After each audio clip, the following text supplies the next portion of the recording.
Buenos días.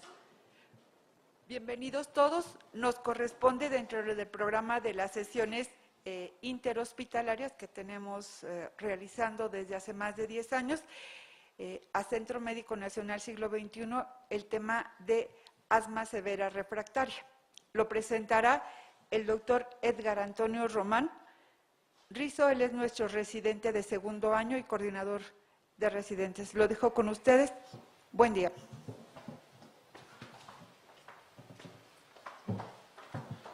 Hola, muchas gracias por la presentación. Intenté sintetizar este tema porque es muy amplio, la verdad. Entonces, vamos a iniciar. A esta enfermedad también se le conoce como asma severa refractaria alérgica o asma de riesgo vital, de acuerdo a la bibliografía revisada. Es una enfermedad que ha aumentado en su frecuencia en los últimos años y que además puede llegar a generar altos costos al sector salud y aumenta la mortalidad de nuestros pacientes. Para iniciar, vamos a mencionar los objetivos de los que se va a estar tratando esta plática y nos vamos a estar enfocando en ellos, los cuales son los siguientes. Definición. Vamos a hacer referencia a la guía ATS para el diagnóstico y tratamiento del asma severa. Fenotipos. Vamos a clasificar a los pacientes en diversos fenotipos de la enfermedad, ya que esto beneficia a un tratamiento más dirigido. Tratamiento. Además de los medicamentos convencionales, vamos a hablar de los medicamentos biológicos que en la última década han contribuido en el control de los pacientes con asma severa. Y por último, experiencia en el servicio. Desde hace 2 años se creó la clínica de asma severa en nuestro hospital y el día de hoy les vengo a compartir información de nuestros pacientes, la evolución de la enfermedad y la calidad de vida de ellos. Hasta el momento no hay cifras determinadas en México que reflejen el impacto económico de esta enfermedad, por lo que en esta diapositiva les pongo la estadística de Estados Unidos, donde aproximadamente el 50% del presupuesto destinado a asma se utiliza en asma severa refractaria. Esta enfermedad puede llegar a generar más gastos que un paciente con hipertensión o diabetes. El costo anual por persona asciende hasta $33,192 y 2 millones de personas en el país la padecen. Hay que hacer referencia en cuanto a la definición de la guía ATS para el diagnóstico y manejo del asma severa, ya que la mayoría de los artículos que hablan de esta enfermedad hacen referencia a esta guía que se creó en el año 2014 y que define asma severa refractaria como aquel asma que requiere de altas dosis de esteroide inhalado, un segundo controlador o el uso de esteroide sistémico por más del 50% del año previo para mantener un control en el paciente. Hablamos de descontrol, aquel paciente que presenta más del 50% de exacerbaciones durante el año previo. Además, un puntaje menor a 20 puntos en el cuestionario ACT, la comprobación de la reducción del flujo aéreo menor al 80% del predicho y el requerimiento de hospitalizaciones o uso de terapia intensiva por presentar exacerbaciones severas. Aproximadamente el 50% de los pacientes con asma severa refractaria realmente no tienen este diagnóstico. Hay que diferenciarlo entre asma severa refractaria y entre asma de difícil control, tomando en cuenta las causas de exacerbaciones más frecuentes en nuestros pacientes, las cuales son las siguientes. Exclusión de factores desencadenantes. Se le va a solicitar desde un principio al paciente dejar hábitos como el tabaquismo, ya que se ha visto fuertemente relacionado. Estabilización de comorbilidades. Por ejemplo, pacientes con obesidad, EPOC o reflujo gastroesofágico van a ser pacientes con más de difícil control y por lo que tanto tenemos que tener un tratamiento más multidisciplinario en estos pacientes. El manejo farmacológico adecuado. ¿Cuántas veces nosotros no indicamos un esteroide inhalado? Sin embargo, si el paciente no lo puede utilizar de forma adecuada, vamos a tener un mal apego al tratamiento, por lo que también la guía GINA hace referencia a que aproximadamente 80% de los pacientes no usan de forma adecuada el inhalador. Y por último, adherencia al tratamiento. Recordemos que son pacientes que usan demasiadas dosis durante el día, además de alto número de medicamento. Todo esto en conjunto hay que interrogarlo de primera instancia en la consulta de los pacientes para mejorar la calidad de vida. Aproximadamente 334 millones en el mundo padecen la enfermedad del asma. De estos, el 5% de la población pertenece al asma infantil con asma severa refractaria y del 5 al 10% son pacientes adultos con asma severa refractaria. Los factores de riesgo para esta enfermedad son diversos. De entre los más importantes tenemos los genéticos. Se ha demostrado que afectaciones a nivel genético, en especial el ADAM33, la mutación de este gen conlleva a mayor remodelación de la vía aérea del paciente con aumento de exacerbaciones. Duración de la enfermedad. En inicio de la enfermedad temprana puede predisponer que en edades adultas el paciente presente asma severa refractaria. Rinosinusitis. 40% o más de los pacientes con asma presenta rinosinusitis crónica, por lo que es una entidad que debe tratarse en conjunto con el asma para evitar agudizaciones del cuadro clínico. Fenotipo inflamatorio, en específico el eosinofílico y el neutrofílico. El fenotipo eosinofílico se puede encontrar hasta el 50% más de los pacientes con asma severa refractaria y el fenotipo neutrofílico es de más de difícil control. Y por último, se ha visto relación con el aumento de exacerbación, también con el aumento de mortalidad de nuestros pacientes. Todos estos factores van a contribuir a que el paciente presente mayor número de exacerbaciones y mayor número de internamientos, por lo que hay que actuar en etapas tempranas de la enfermedad, clasificando a nuestros pacientes en diversos fenotipos. Hay 4 fenotipos principales del asma severa refractaria, los cuales son los siguientes. Eosinofílico, el cual se va a caracterizar por presencia de eosinófilos en mayor de 300 células por microlitro a nivel de suero. Feno, arriba del 50% partes por billón en pacientes adultos. Una cuenta de eosinófilos mayor al 2% en esputo. Y son pacientes que por lo general tienen un inicio temprano de la enfermedad, además de IgE sérico alto. También se puede presentar en edades adultas con mayor predisposición en pacientes con obesidad o del género femenino. Fenotipo neutrofílico.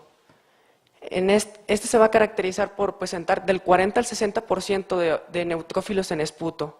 Son pacientes que tienen otros desencadenantes a diferencia del previo fenotipo, como el humo, los irritantes y exposiciones ocupacionales. Granulocítico. Es una combinación de los dos previos.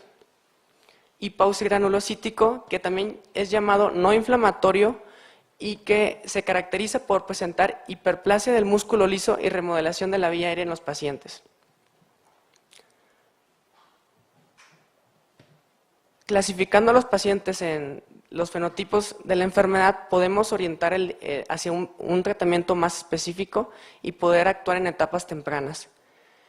Ahora, además de la clasificación de nuestros pacientes en estos fenotipos, hay que dividirlo en 2 endotipos principales. Estos son bajo TH2, o también llamado no alérgico, y alto TH2, o también conocido como alérgico. Se van a diferenciar el uno del otro por las células que predominen, además del perfil TH que sobresalga y las interleucinas relacionadas. Tenemos, por ejemplo, que en el endotipo no alérgico vamos a tener la inflamación neutrofílica y pausgranulocítica englobadas en este endotipo. Ahora, son pacientes que no tienen una buena respuesta a esteroide inhalado. Y las células principales en este endotipo son los neutrófilos, que van a conllevar aumento de proteasas. El epitelio también va a tener aumento de la secreción de interleucina 8, que va a causar quimiotaxis y aumento en la proliferación de neutrófilos. Podemos tener predisposición por el perfil TH1 o 17. En el caso de que sea un perfil TH1, el paciente va a tener aumento de interleucinas proinflamatorias, como lo son el interferón gamma, que favorece la activación de macrófagos. Además, en caso de que sea un aumento de del perfil TH17 tenemos interleucinas como la interleucina 17A, que se ha visto su aumento en pacientes con asma de difícil control, además con remodelación de la vía aérea y que lo conllevan a exacerbaciones. Por último, tenemos el endotipo alérgico o con alto TH2, donde las células principales van a ser los eosinófilos. Vamos a tener incremento de la interleucina 9, que también va a favorecer al aumento de mastocitos y su proliferación.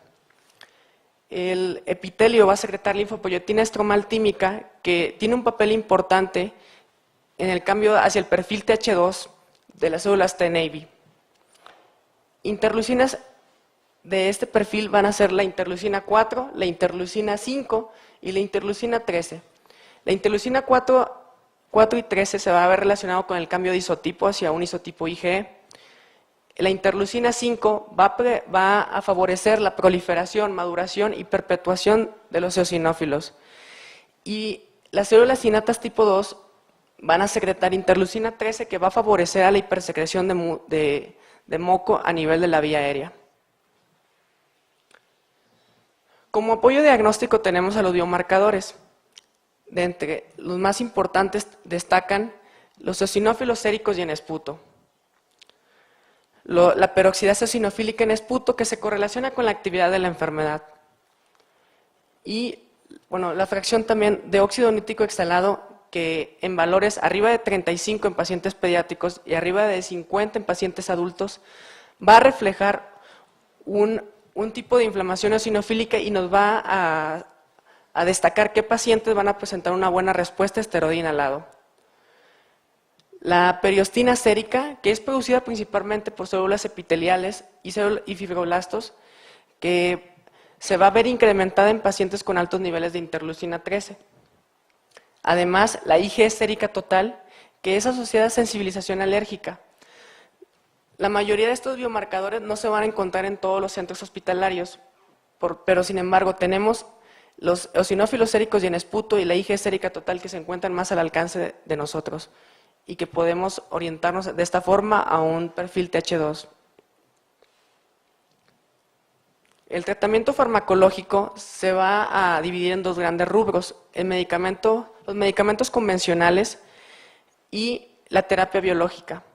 Para esta parte de la presentación voy a mencionar el tratamiento convencional y los medicamentos que están por salir en el mercado en los últimos años, en estos años que vienen. Los esteroides inhalados se han usado por más de 40 años en los pacientes con asma.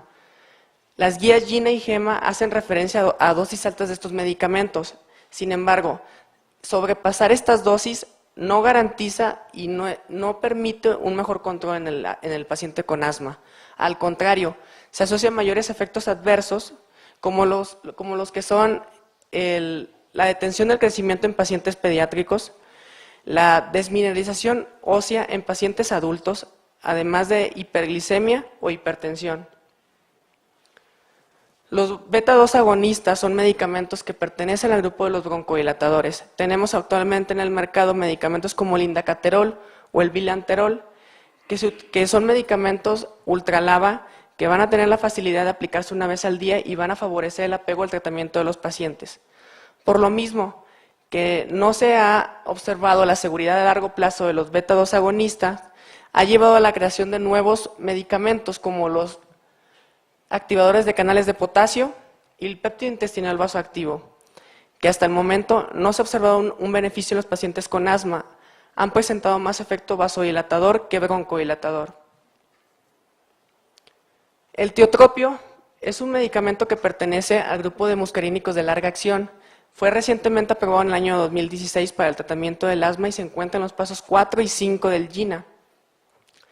Mejora la función pulmonar de los pacientes y disminuye el número de exacerbaciones, además de controlar los síntomas. Tenemos también al alcance ya medicamentos como el glicopirronio, que se utiliza también una vez al día y va a favorecer el control del paciente y que disminuya las dosis extra del medicamento. En este año están por aparecer medicamentos con triple mecanismo de acción que van a contener el beta-2 y muscarínico de larga acción y esteroide inhalado. Son medicamentos que hasta el momento solamente se ha encontrado su eficacia en pacientes con EPOC. Hay dos estudios principales, ensayos clínicos de hecho, documentados el año pasado, el Trilogy y el Trinity, que reflejan el beneficio de la triple terapia en pacientes con EPOC. Documentan que hay disminución en el número de exacerbaciones y aumento en el FEV1 del paciente. En especial el estudio Trinity es un estudio que refiere que hay aumento en el FEV1 del paciente y una disminución de hasta el 32% en el número de exacerbaciones. Esperemos que estos medicamentos también favorezcan en algún momento a pacientes con síndrome de sobreposición y asma.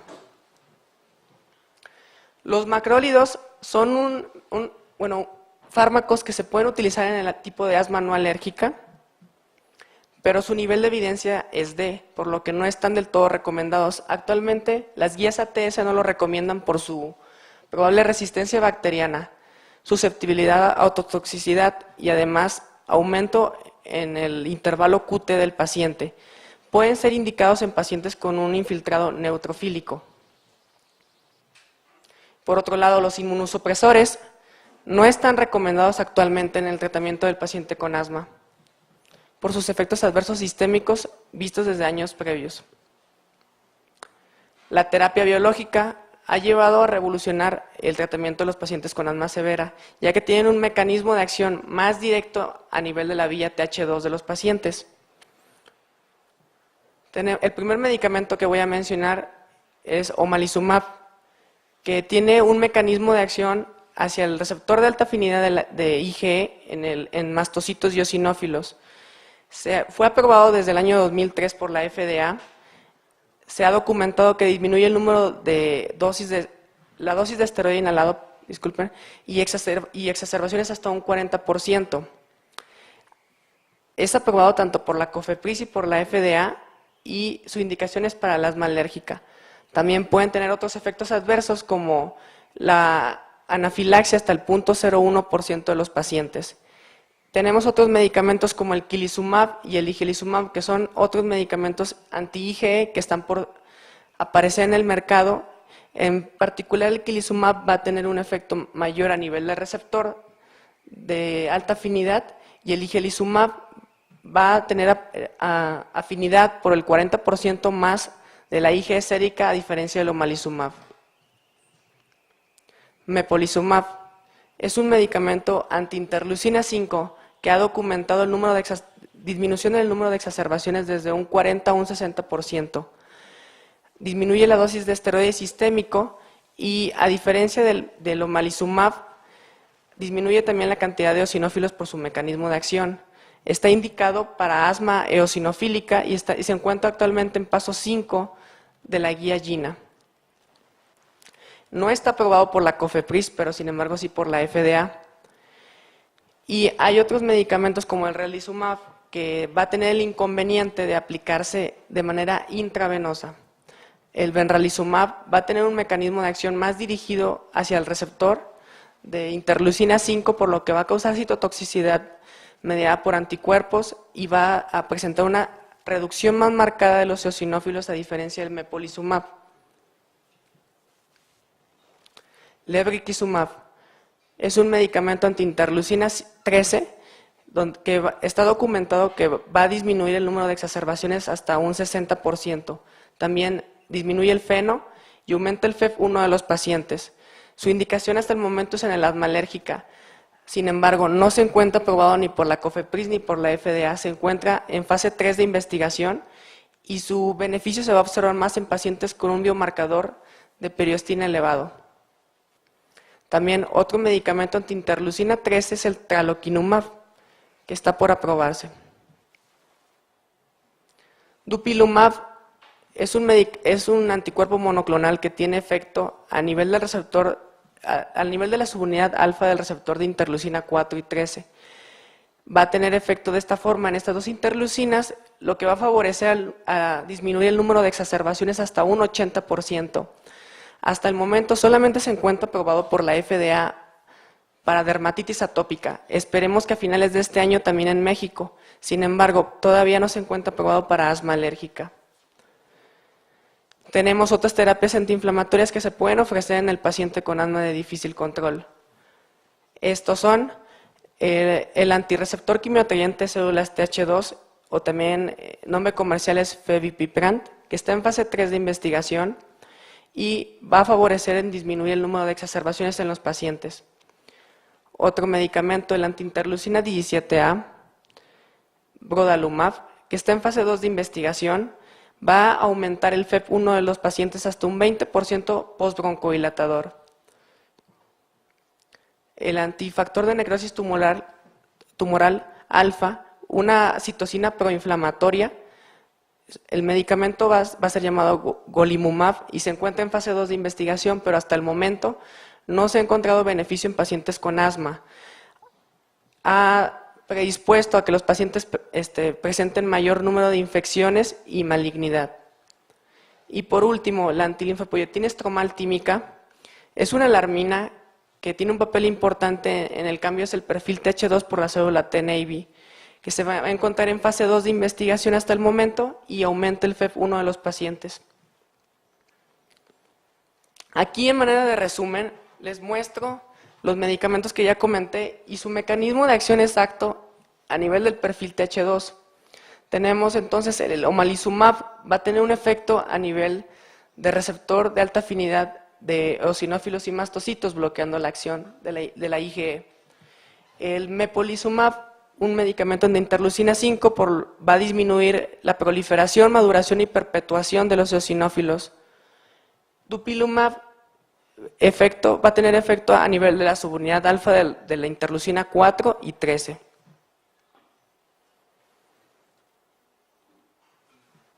Otras terapias de tratamiento que se pueden ofrecer en los pacientes es la terapia no farmacológica, que sin embargo esta terapia es como última opción a aquellos pacientes que tengan un fenotipo neutrofílico y en los cuales no haya resultado beneficioso una terapia biológica.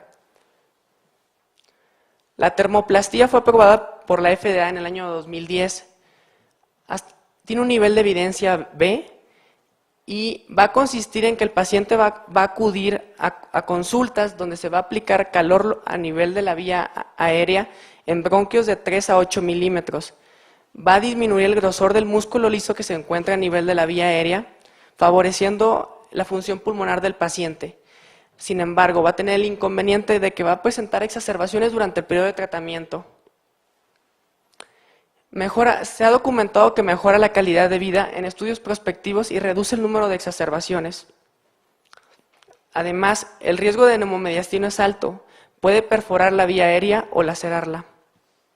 Todo esto es para finalizar el tratamiento farmacológico y no farmacológico del paciente con asma severa. A continuación, les voy a mostrar un algoritmo de tratamiento para pacientes con asma severa. Por favor, les pido que me sigan para tener una mejor comprensión del algoritmo. Tenemos entonces que hay que confirmar el diagnóstico de asma severa refractaria en el paciente, optimizando el tratamiento y descartando otras posibles causas de exacerbación. A pesar de esto, el paciente tiene una mala respuesta, está descontrolado, entonces solicitamos en el caso de que se encuentren disponibles biomarcadores periféricos.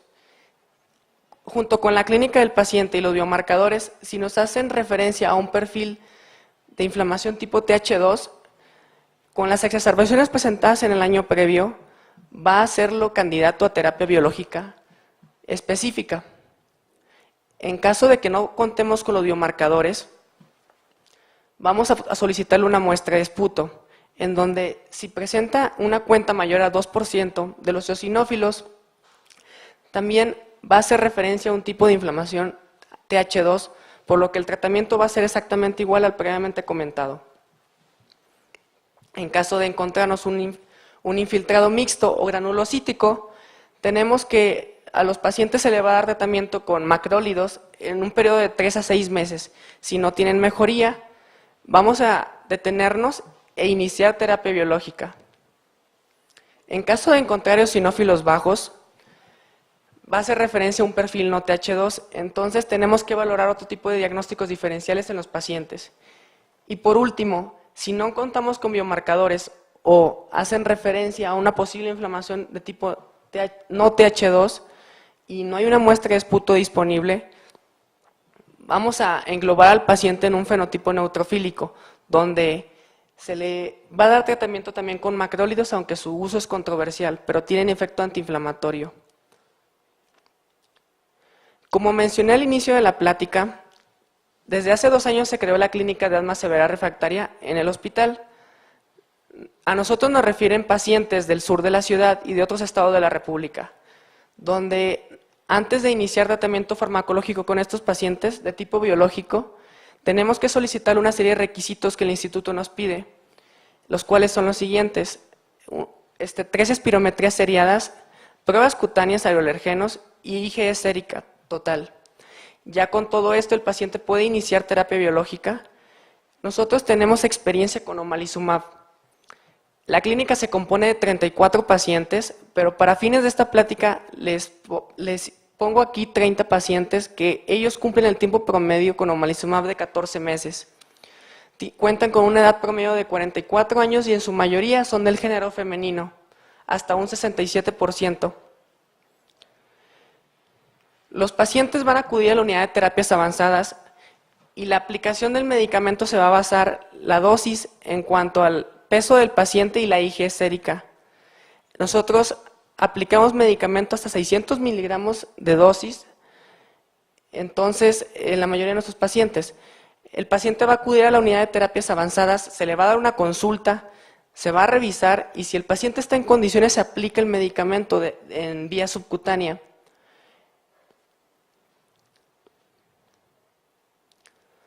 Ahora, en el último año hemos visto mejoría clínica en nuestros pacientes y también de la calidad de vida, por lo que les muestro estadísticas del servicio que reflejan los beneficios de la terapia.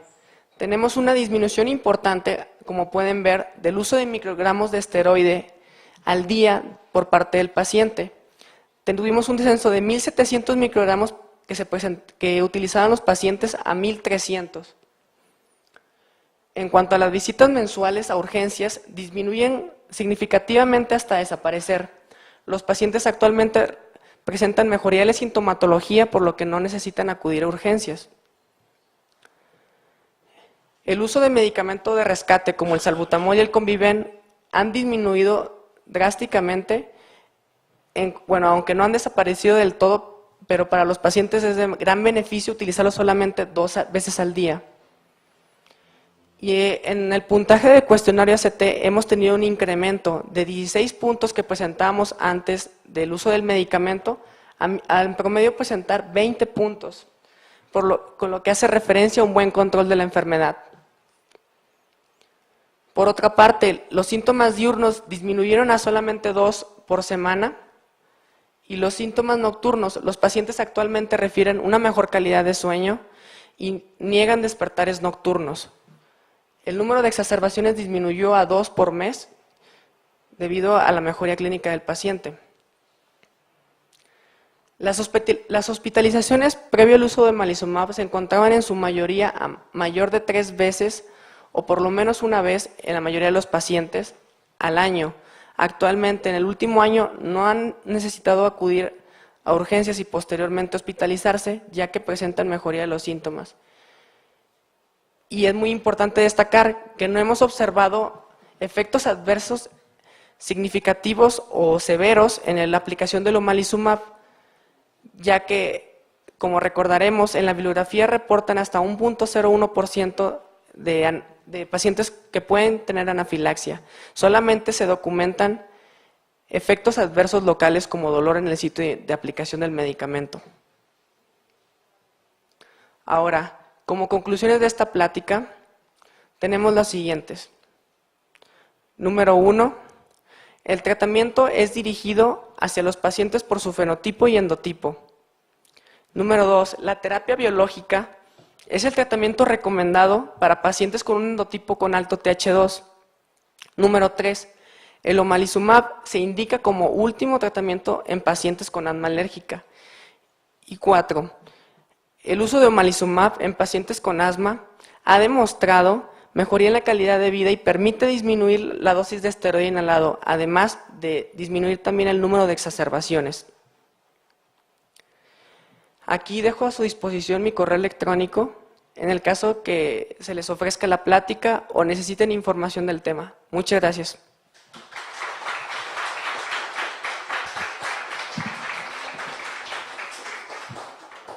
¿Algún comentario de los diferentes centros hospitalarios, residentes y demás compañeros que están aquí con nosotros?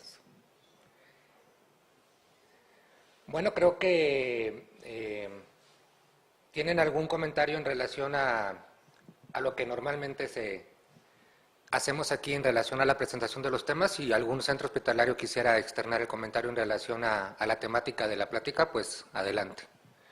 O nombramos como siempre. Bueno, a ver quién está del hospital infantil que nos hiciese el favor de dar una opinión al respecto.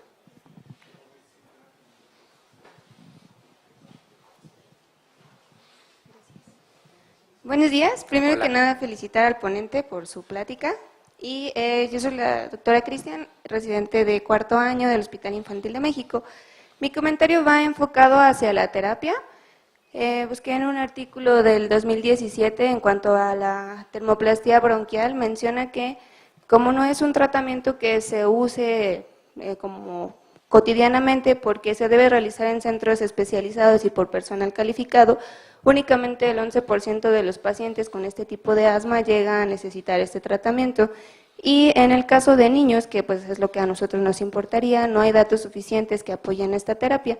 Sin embargo, menciona que los pacientes deben ser bien seleccionados, que son ya los pacientes que no han respondido a ninguno de los tratamientos previos, tanto farmacológicos, cotidianos o normalmente usados, y a la terapia monoclonal. Entonces es como la terapia de último uso, pero pues se ha visto que sí mejora en los adultos, pero no tiene como datos suficientes.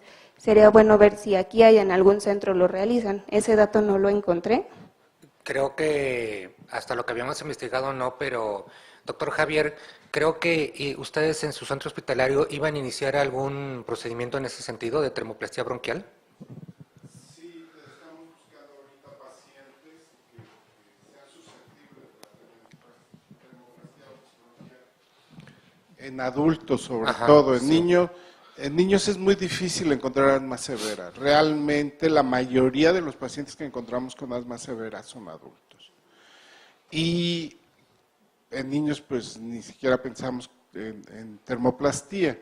Ahora, como dice la doctora, realmente son pocos los pacientes adultos que lleguen a necesitar termoplastía, y sobre todo el procedimiento también es caro, pero lo que refieren los autores es que tienen, después de 3 procedimientos de termoplastía diferenciados cada 2 meses, el paciente puede llegar a tener hasta 5 años sin broncoespasmo, y se llega a 5 años porque esos son los estudios más viejos, parece que puede ser que sean más.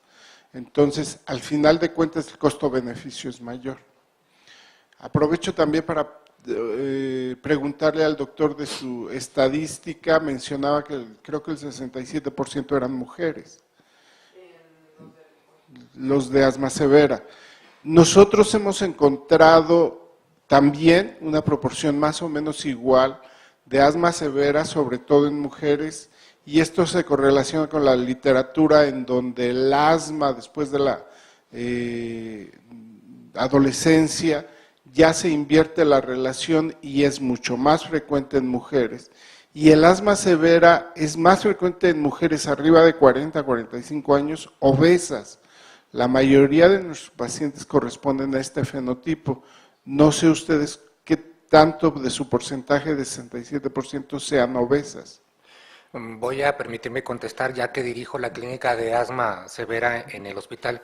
Sí, hay un porcentaje de estas personas que son mujeres y que a su vez tienen sobrepeso y obesidad, No podría decir un porcentaje así exacto, pero que un 30-40% de estos pacientes, y hemos insistido en ese sentido porque, como vimos, uno de los factores que exacerban este tipo de, o esta variante de asma, pues es la obesidad, evidentemente, ¿no? Por toda la fisiopatología que sabemos en ese sentido.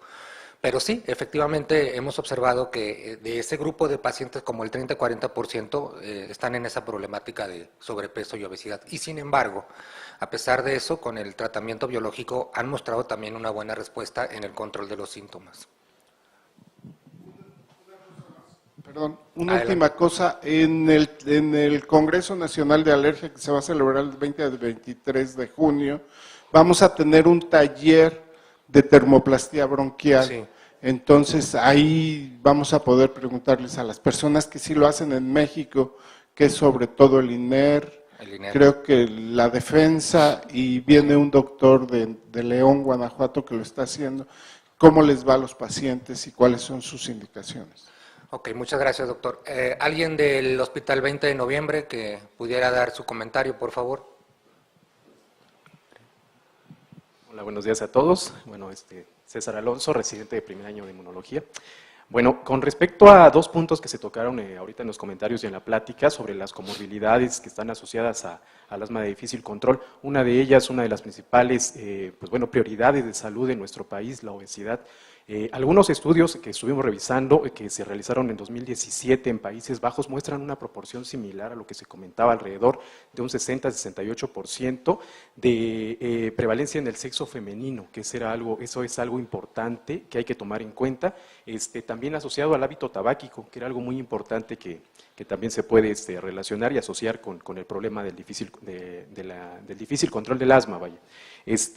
Actualmente hay estudios, apenas en enero del 2018 se publica un estudio por los doctores Chong y colaboradores en China, que son estudios todavía experimentales, sobre todo para encontrar algunas dianas terapéuticas. Los modelos son en ratones obesos, principalmente que tienen, en los cuales se inhibe la molécula CD38, esta ADP ribosa hidrolasa que se encuentra en la membrana de de los linfocitos en general, con el objetivo de ver si la alimentación, principalmente con dieta alta en grasas y con esos modelos de ratones obesos, llegaba a tener alguna asociación con sobre todo con la respuesta o la hiperrespuesta que se tiene en la vía respiratoria. Se encontró que sí, pero vaya, todavía son estudios que se encuentran a nivel experimental en ratones, y si bien ya contamos con algunos medicamentos como el daratumumab, que es un medicamento anti-CD38, pues vaya, que tiene que ver principalmente con la señalización de calcio intracelular, pues son objetivos diferentes, ¿no? Dado que este medicamento se utiliza en linfoma y en mieloma múltiple, pero pues yo creo que son muchas oportunidades todavía terapéuticas que tenemos con investigación dirigida hacia el tratamiento con biológicos, en los cuales ya no solamente se dirigen hacia las interleucinas, sino ya de forma específica algunas otras, en este caso, enzimas. Así como lo mencionó el doctor, la verdad hay otras dianas que se están tratando de investigar y ver qué va a suceder con esto. ¿Alguien más de los hospitales del ISSSTE que nos acompañe para su comentario, por favor? De la Raza, INER, ¿quién me falta? Aquí el doctor Weber, por favor, preséntese, doctor, y adelante. Bueno, buenos días. Buenos días. Soy Javier Hernández del Hospital General de México. Bueno. Nosotros en la clínica del servicio de alergia, en realidad tenemos muy pocos pacientes con asma de difícil control. En realidad, como bien lo dice la literatura, frecuentemente el problema se trata de apego y de técnica, ¿no? El uso correcto de los nuevos dispositivos es un factor fundamental para que el paciente pues logre un control. Entonces la realidad es que son muy pocos pacientes y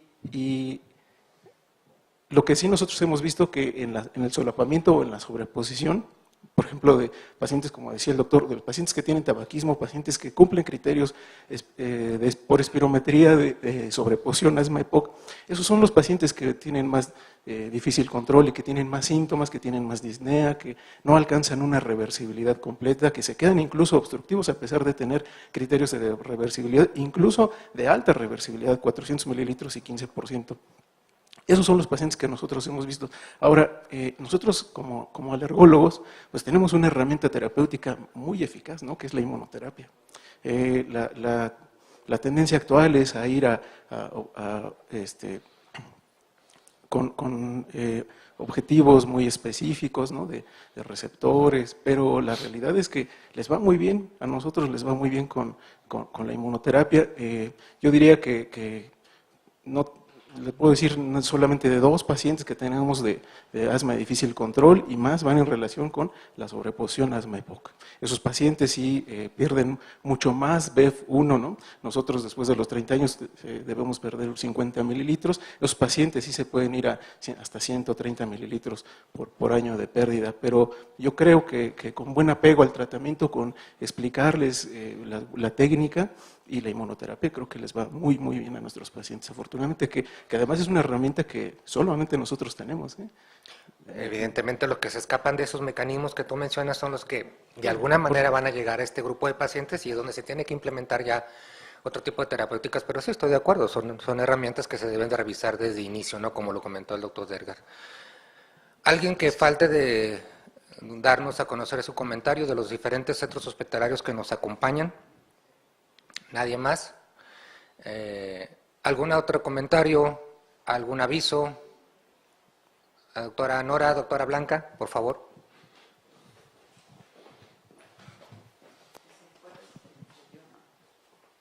Sí, nada más para recordarles, la siguiente sesión interhospitalaria le toca al Hospital Infantil de México y es el día 30, déjame ver, es en jueves, claro, ¿se acuerdan que es en jueves? 31 de mayo. Aquí nos vemos a las 8 de la mañana. La va a dar la doctora Jimena. ¿De qué va a ser, Raúl? Le va a dar